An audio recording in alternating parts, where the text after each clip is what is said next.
Some of you in the room will have heard of me as the pharmacist, or the mountain climber, or the marathon runner, or the Nike ambassador, or the women's rights activist. But today I'm going to focus on two main topics, just for time purposes. I'm going to talk about my hijab story and my role as a Nike ambassador, and also climbing to the top of the world, Mount Everest. So I'm going to start with doing like a little throwback. 20-something years ago, I looked like this. I'm a third culture kid, born and raised in Kuwait. My parents are Egyptian, but I grew up in a British school. So I had like a lot of hobbies. I loved music. I loved to dance. I had my own band in uni, as you can see here. You know, crazy hair, didn't care, that sort of girl. And there was one thing I hated a lot, and it was the hijab. And the reason why I hated it so much was because every time we saw documentaries at school, it would portray Muslim women as oppressed or boring, uncool, uneducated. And when the Islamophobia topic would come up, it's always that women are greater targets for Islamophobia than men, and 80% of these women actually wear the hijab. So I was like, let's not do that. So all this changed for me in 1999. Summer 1999, I was about 19 years old. We were in a minibus with my family and my cousin's family. We were going to, any Egyptians in the room? I can see like a few here. So we were going to Hurghada from Cairo. And I'm not sure what quite happened that day, but I wanted to switch seats with my cousin. And we switched seats, and 5 minutes later, the front tire of the minibus blew up. My dad got thrown out of the bus. He broke 6 ribs and a shoulder bone. My cousin, with whom I had swapped seats with, broke 2 bones in his spine. He was paralyzed on the spot, and he passed away 3 months later. And for me, it was just like, you know, like a catalyst for change, or just like a wake-up call, like why would God choose me to give me a second chance in life, and not just that, but also a second chance in life injury-free. So I just did so much research, and I wanted to do something so huge to say thank you to God. And for some reason, the only thing that made sense was for me to embrace the hijab. And I did in 2001, but I took a vow that I would never allow hijab to limit me, contrary to popular belief. And I took off to the world. I became a scuba diver, a mountain climber, a marathon runner, and just wanted to challenge the status quo and just send a message to the world that hijab is not the oppression, but rather society is.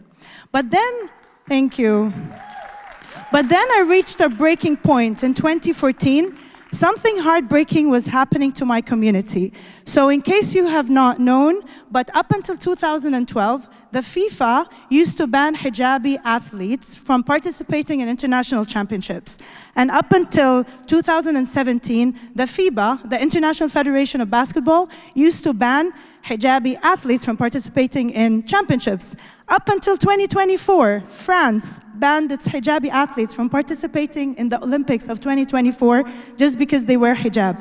And also, you would also hear about burkini bans. So burkini is like the bikini version for a modest woman or a Muslim woman in places like France and Egypt. And I felt like I wanted to do something because this is adversity, and when adversity hits, you either choose to sink or you choose to swim. And if you choose to sink, then you're a dead fish. But as long as you're alive, you can actually do something about it.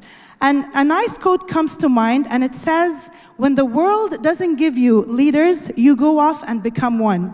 I never signed up for this role, but I decided I wanted to create a platform for women from all around the world to come and share their innermost insecurities, fears, and taboo topics about hijab. And from the comfort of my bed in Dubai, I called it Surviving Hijab on August 24th, 2014. And I handpicked 80 women by hand. It's a closed community on Facebook. And I just said, you know what? Let's just like share our fears and like what's happening to us all around the world. Only to wake up 2 months later to 40,000 women from all around the world. And I remember news channels would contact me and say, what's your mission and vision and your objective and your intentions? And I'm like, whoa, whoa, whoa, whoa. Like, I was just playing, bro. Like, I was just like trying to create a platform for us to come and like chit chat. So then I got this really crazy idea because I thought, where did I really want the most Muslim women representation in life in general? And as an athlete, I realized that there has never been a Muslim woman representation with Nike, for instance. So I hustled and I asked someone who knows someone who knows someone. I got the email address of the head coaches of Nike Middle East at the time. I wrote this email, that's a screenshot of the email. I attached this photo. I was actually running the half marathon on Yas Island in 2014. This photo is here in Abu Dhabi. And I said, look, I asked the bold but open question, why isn't Nike catering for Muslim hijabi women? It is the Middle East after all. I got a reply the next day and I was like, what? And it was like, thank you for your email. We've been having similar conversations. When can we meet? The series of events that happened after that were crazy surreal. I became the first ever hijabi to be featured in a Nike Middle East campaign. And this is me in Dubai, that was like 2015.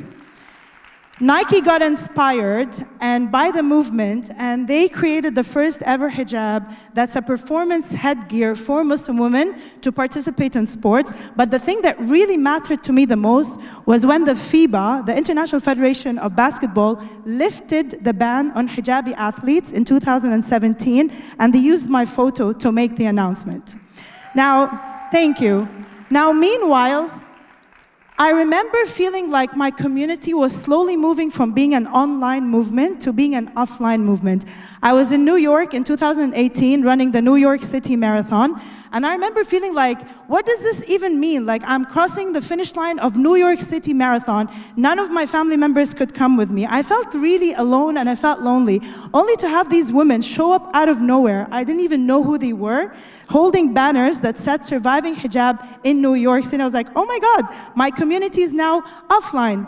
But meanwhile, Facebook was taking note. So Mark Zuckerberg was launching the Leadership Community Award for the top most influential groups around the world. And I applied and we won. And I wanted to do something so crazy. So my crazy was to take 14 girls to the top of the highest base camp of the world, Mount Everest. We only went to base camp. It was like 100% success, 14 girls, 11 nationalities, with one message that inclusivity, tolerance, equality, diversity does not know religion, nationality, or race, or skin color. Moving on, I just felt like when I achieved that goal, I was like, what if I take the banner all the way to the top of the world? I know it's a little crazy, but what made it even crazier was that we hit 1 million women in 2021, and we are now considered as the fastest growing Facebook group in the world, and it is actually the largest hijab wearing group in the world. So that's where the slowly is going to now transition into my Everest story. But before I talk about my Everest story, I just want to take a moment to reflect on why do we do these crazy things? Because I remember when I came out and I told people I want to be the first woman in my country to climb to the top of the world, the first thing that they said is like, no one has ever done it before. And I'm like, well, that's the whole point. I want to be the first, right? And also, because if you have the ability to dream it, and if you have the ability to believe in your dream, then you can totally achieve it. So that's lesson number 1 from climbing Mount Everest. Lesson number 2, this is my mentor. Her name is Suzanne El-Houbi. She's the first Arab-Palestinian woman to climb Mount Everest and the 7 summits, and she became my mentor. And my lesson here is that I learned how to lose my ego. Normally, when you're about to embark on something new or scary or different, sometimes we're too shy or embarrassed or egotistical to reach out and say, I need help. Can you help me? So my lesson here is, please lose your ego and always reach out to someone who's been there, done that, because most often they will put you on the right track. So can you just put your hands together for Suzanne, please? She's not in the room, but she helped me a lot, really. Lesson number 3, I know this is funny for a lot of Westerners, but basically, like my expedition team was mainly from Colorado, and their backyard is an ice climbing wall. My backyard is Mall of the Emirates and Ski Dubai. This is how I trained for Everest, guys. So like amongst all the other mountains that I have climbed, I had very limited time to do like certain, you know, like for example, getting used to the training mask or the oxygen mask. This is me training indoors inside the mall. So You know, the quote that comes to mind here is that you gotta start where you are, you gotta use what you have, and you gotta do what you can. Lesson number 4 is it's okay to stand out sometimes when you're not able to fit in. I was the only brown kid on the team, the only Arab girl, and I remember a guy would come up to me and be like, "So do you climb?" And I was like, well, we are sat at the base camp of the highest mountain in the world about to attempt the same exact challenge. Like, how condescending can that question be? So I did stand out for the very wrong or right reasons, but it's okay sometimes if you want to do something that has never been achieved before, or if people think that you're not capable of. Now, just to take you to Mount Everest, basically, you trek 10 days to base camp, and then from base camp, you need to get to Camp 1, Camp 2, Camp 3, Camp 4 before you hit to the top of the world. But in order to go from base camp to Camp 1, you have to go through the icefall. The icefall is the most dangerous part. It's called the Kumbu Icefall on Everest because it's basically chunks of ice, and you only can climb at night because otherwise the snow starts to melt, and you can pretty much fall between those gaps that we cross over by ladders, and if you fall, you fall. That's just the deal with Everest. So I remember a lot of people were like, well, aren't you scared? We saw Everest, the movie. Those ladders are so scary. I was so scared, but I just learned to embrace faith over fear. So that's lesson number 5. Lesson number 6. I remember this video going absolutely viral. I hate sharing any drama. I've been on social media for about 10 years. I shared this video on May 9th, 2022, 1 week before I made it to the top, but I didn't think I was going to make it to the top. And it was my nice way of telling my community and my followers, guys, I'm trying my best. It's death up there. So basically, when you're doing Everest, you go through rotations. You touch Camp 1 and then go back to base camp, and then go to Camp 2 and then back to base camp. And every time I would do that, they would be like, Manal, good luck, you're getting stronger. I was like, I'm not getting stronger. I feel like I'm getting so much weaker. But something happened. After I posted that video, the amount of love and support I received from community, because I was brave to show vulnerability and I let go of my ego again, it was just insane. I remember 3 very, very solid messages that got stuck in my head. The first message was from the VP of Facebook. His name is Ime Archibong, and he sent me a message to say that whether I decide to continue or not, we are still very proud of you, and a lot of people are watching and very proud. I was like, oh my goodness, even he's watching? Now I gotta pull myself together. The second message was from a woman in my community. Her name is Huda Gharib, and she said, you're taking 1 million women, hijabi women, up to the top of the world. And I was like, okay, pressure. And the last message was from a little boy. He's 8 years old. He was 8 at the time. His name is Hamza. He's from my home city in Egypt, in Alexandria. And he basically was just saying that he really wanted me to make Egypt proud. So I was like, okay, the story stopped becoming about me, and it has become about all the people who are now living their dreams through me. Lesson number 7, that's me, age 5. I do not know why, but this little picture of me, age 5, was just so stuck in my head. And that's when I really realized, when they tell you to connect to your inner child, there's a reason for that.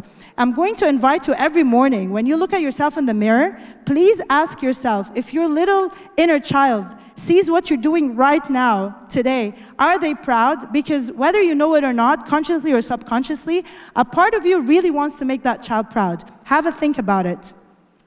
Lesson number 8, basically, I just had a mental shift, and I was like, you know what? I'm going to take every day one step at a time, one foot in front of the other. And I just want to tap on the idea that sometimes when we are overwhelmed, everything looks like, oh my goodness, how can I do this? Like, for example, arranging a meeting like this, or like a conference like this. If you break it up into day 1, day 2, part 1, part 2, everything becomes way easier. And for me, I just decided that every day will be summit day. I was so fixated on standing on top of the world, I'm like, no, every day for me is gonna be summit day.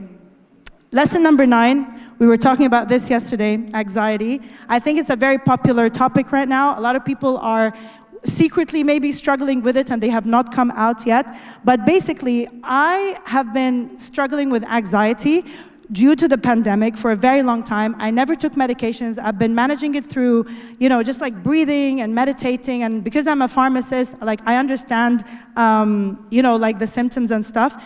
But I got a panic attack at 8,600 meters, which they call the death zone.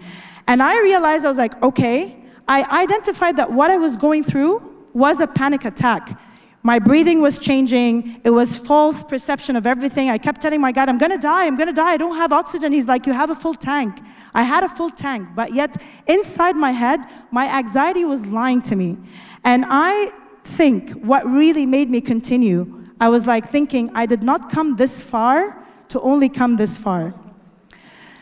Now, finally, I just need a volume for that one. The underdog, the girl next door made it to the top of the world, guys. So we made it. Like the Egyptian flag was on top of the world. Yes. For the first time, yes, by a female. So a very proud moment.